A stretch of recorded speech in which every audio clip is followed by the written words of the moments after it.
What's up, party people, and welcome back to my channel. So I'm calling today's video This or That High-End versus Drugstore. So these are basically alternatives. It's not necessarily a dupe video. Some of these are dupes in my opinion, but in most cases it's just a very similar product that will give you a very similar effect for a fraction of the cost. So I feel like we could do a lot with this series and get really creative with it. I really want to do a this or that, like new products, because I feel like when new products release, they all release at once. Like every brand wants to release stuff at the same time. You know, you got a spring collection, you got a fall collection, a summer collection, blah, blah, blah. And we can't buy every single thing that comes out. You know, we can't try every new foundation and every new highlighter and every new eyeshadow palette. So I think it would be nice to kind of compare two of them that are very similar, or like, you know, which one's better? Which one should you pick up if you only had one to choose? So that's my idea for a future video. If you have any more ideas for this or that videos, then make sure you comment below. But without further ado, I've got 5 alternatives. So we are going to compare some high-end products with some drugstore, and we are going to save us some money. So the first high-end product that we are finding an alternative to is the Becca Backlight Priming Filter. This is a very popular product amongst dry skin people in particular, but this has been around for a while now, so I feel like most companies have got a dupe for this. This is one that I haven't shown on my channel before, and that's what I've tried to do with all these. I've tried to bring up products that I haven't really shown a lot on my channel, if at all. This is the number 7 Skin Illuminator. So I did get this at Ulta, but in my opinion, this does the exact same thing as the Becca Backlight Priming Filter. So for me, this one does give a very pretty glow to your skin. It's very hydrating. It doesn't dry your skin out or anything. Here's the number 7 one, and here is the Becca one. So the Becca one has a little bit more warmth to it. It's a little bit more like yellow champagne toned. But with products like this that you wear underneath your foundation and stuff, they get covered up. So you may get a little bit of glow from them. You may get the hydration that you want, but to spend, what is this, like $40 on something that's going to get covered up, that's not even going to show once you have your entire face on. It's going to get covered up, but it still does give you a little bit of dew, like a little bit of glow and hydration to your skin before applying foundation and stuff. It may not be the exact same tone, but it performs almost identically. So product number 2 is literally the most talked about, most popular high-end product that I think I've ever heard about on YouTube. This is something that people have been using since the dawn of time. This is the MAC Fix Plus Setting Spray. I'm pretty sure I've seen this on every channel that I watch. And it's just a very popular product for just removing any cake and really hydrating the skin. It's a really good setting spray, but I will say it doesn't prolong the wear of your makeup. In my opinion, this just hydrates. It just kind of revives your skin and just removes any cakiness. So for $26, I think that's the price of it, $26, and this is $12 for, what is this, like 1 ounce of product. I just don't feel like it's that special. Maybe it's just because it's been hyped up for so long and I expected so much from this, but I feel like with this, I have to use 2 different setting sprays. I have to use one that prolongs my makeup and also this one which removes the cake and stuff, but most other setting sprays will do that anyway. But this one is seriously the best setting spray I've ever tried. This is the LALA Fox Micro Essential Mist Moisture Water. They had LALA Fox for a while at Walmart, like not really a while, it was like maybe 8 months, maybe a year. They stopped selling it and everything went on clearance. But the other day, for some reason, I don't know why I didn't think to check here, but I got on walmart.com and they had it.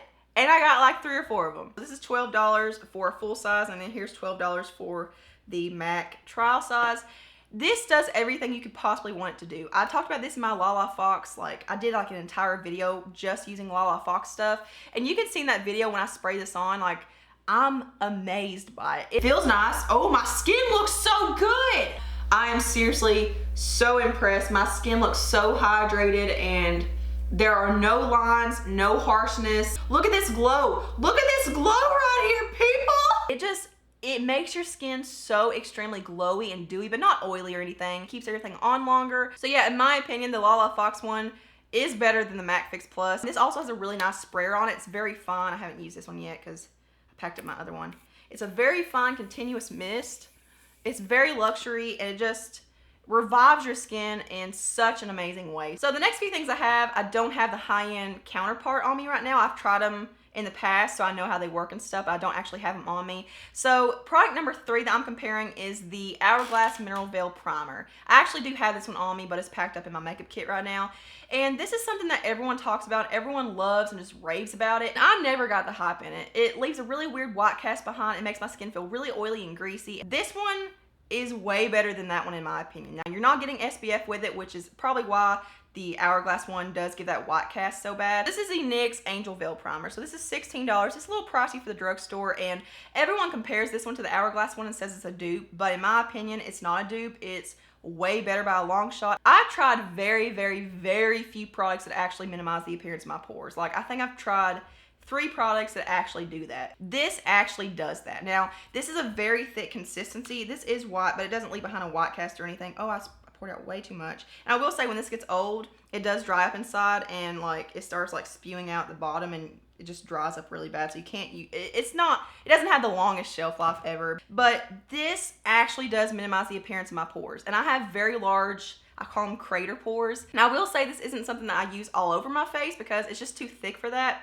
Not necessarily too thick. I just feel like when I put it all over my face, I just have to use way too much, and $16 isn't too cheap. I get the effect that I want just by putting it in my T-zone in places where I have problems like that. The next product I have is another primer. So this is the Benefit Porefessional Primer. You guys have seen this. It's been around, again, since the dawn of time, but this is one that's very well known for minimizing the appearance of your pores. It has kind of a tint to it, so it kind of blurs them out a little bit. But I tried this a long time ago and it didn't work for me. Again, it was really, really thick, so it wasn't something that I wanted to use all over my face, just kind of like a spot primer. It didn't blur, it didn't minimize, it just wasn't worth it. And I think it's like $30-some.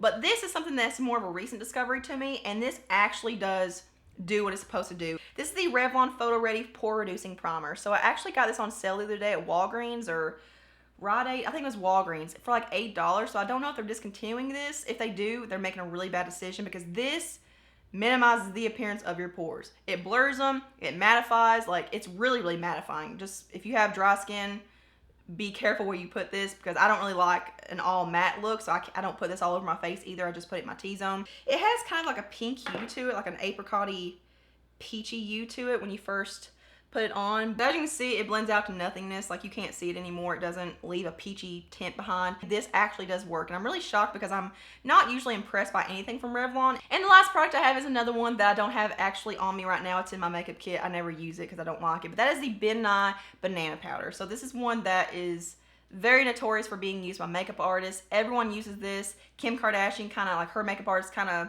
brought this to light. And not just the tone of this powder, okay? I'm not talking about the yellow tone of it or anything, because it's very much for deeper skin tones. Like, if you have a tan skin tone and up, you'll be able to pull this off. But it's the texture of it for me. It feels very, very talky. I'm pretty sure talc's the #1 ingredient in it, but it just feels very coarse and just heavy. But this one is the NYX Color Correcting Powder in the shade Banana. So this is just a loose powder. It definitely doesn't have the exact same tone as the Ben Nye Banana Powder. This will be more suitable for lighter skin tones, not super fair. Like, I can get away with it right now, but I'm almost pushing it. But this one is so much more finely milled. It's so much softer. It gives you the same kind of effect. I don't know if you'll be able to use this if you do have a deeper skin. It may kind of wash you out a little bit, but it does do what it's supposed to do, especially for lighter skin tones. Like, you can't even see it.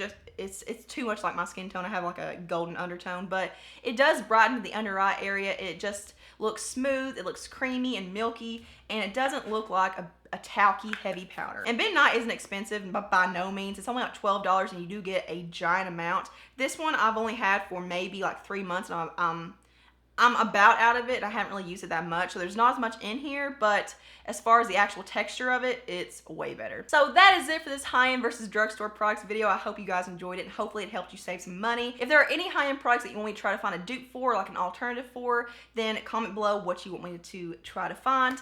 And yeah, that is it. Thank you all so much for watching. A thumbs up this video if you enjoyed it. You know the drill. Subscribe to my channel. I have a button right down there. And also hit the notification bell so that you always see my videos in your news feed. And I will see you guys in my next one. Mwah.